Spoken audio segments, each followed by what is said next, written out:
আজ 21/11/2024।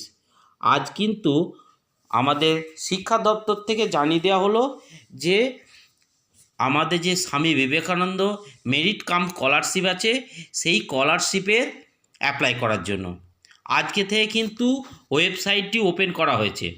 তাহলে ওয়েবসাইটে গিয়ে ছেলেমেয়েরা কিন্তু বা ছাত্রছাত্রী যারা আছে তারা অ্যাপ্লাই করতে পারবে।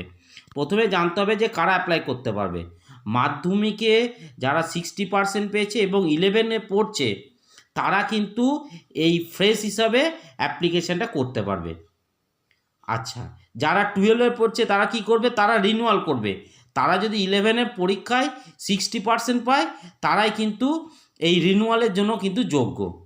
এবার জানতে হবে কোন কোন বোর্ডের ছেলেমেয়েরা এই মুহূর্তে অ্যাপ্লাই করতে পারবে। মধ্যশিক্ষা পর্ষদ, আইসিএসসি এবং মাদ্রাসা বোর্ড যেটা আছে তারাই কিন্তু অ্যাপ্লাই করতে পারবে।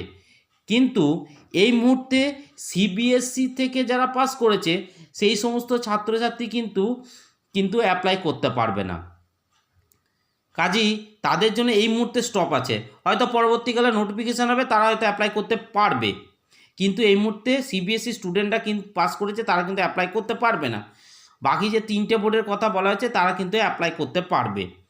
তাহলে আরেকবার বলে দিচ্ছি, যারা ক্লাস 11-এ পড়ছে, মাধ্যমিক পরীক্ষায় 60% পেয়েছে তারা অ্যাপ্লাই করতে পারবে ফ্রেশ হিসাবে।